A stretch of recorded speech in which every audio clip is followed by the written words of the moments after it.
আমাদের গল্পগুলি কেমন লাগছে অবশ্যই কমেন্টে জানাবেন। আবারও একটি নতুন গল্প নিয়ে চলে এসেছি। গল্পের নাম জঙ্গলের বন্ধু।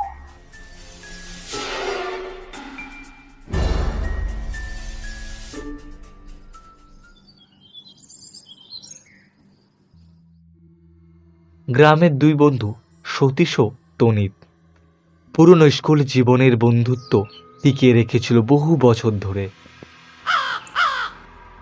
অনেক দিনের পরিকল্পনা ছিল একবার গ্রামের পাশে বড় জঙ্গলে ঘুরতে যাবে।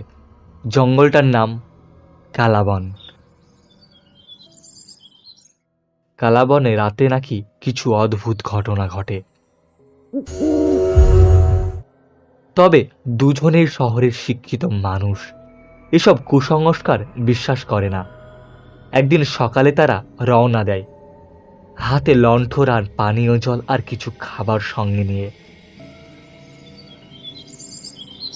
জঙ্গল শান্ত, পাখির ডাক, বাতাসে মৃদু শব্দ, সবকিছুই স্বাভাবিক। দুপুর নাগাদ তারা জঙ্গলের গভীরতায় পৌঁছে যায়।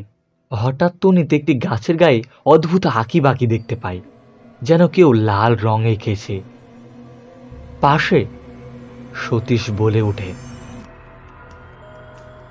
দেখ দেখ, নিচে কি যেন লেখা আছে, ভাঙা ভাঙা অক্ষরে লেখা, ফিরে যা, এখানে মানুষ থাকে না।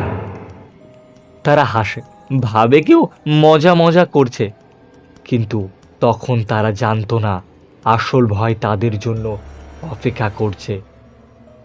বিকেল গড়াতে থাকে, সূর্য ডুবে যেতে থাকে। হঠাৎ করে চারিদিক অস্বাভাবিক নীরবতা হয়ে যায়। পাখির ডাক নেই, বাতাস থমকে গেছে। তনিত বলে, সতীশ, কিছু তো ঠিকঠাক নয়, কিছু তো একটা অদ্ভুত ব্যাপার।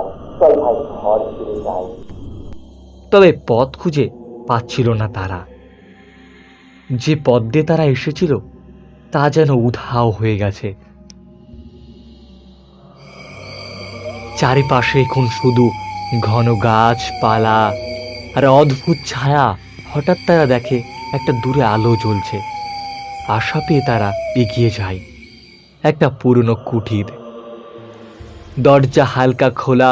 ভিতরে ঢুকতেই দেখে একটা বুড়ো মানুষ বসে আছে, চুপচাপ তাকিয়ে আছে তাদের দিকে। সতীশ জিজ্ঞেস করে, দাদু, আমরা পথ হারিয়ে ফেলেছি, দয়া করে বলবেন কিভাবে বের হব? বৃদ্ধ শুধু একবার মাথা নাড়ল, এরপর হঠাৎ করেই বলল, তোরা দেরি করে ফেলেছিস। কালাবন কাউকে সহজে ছাড়ে না।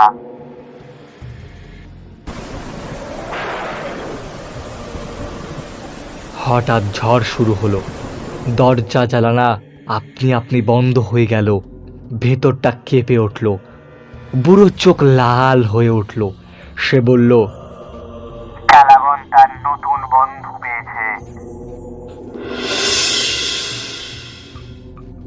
সতীশ ও তনিত দৌড়ে বের হতে গিয়ে দেখে বাইরে আর জঙ্গল নেই।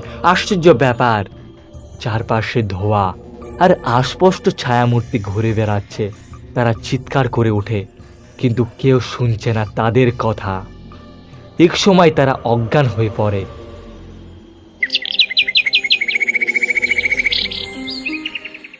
পরের দিন গ্রামের বাসিন্দারা খুঁজতে বের হয়।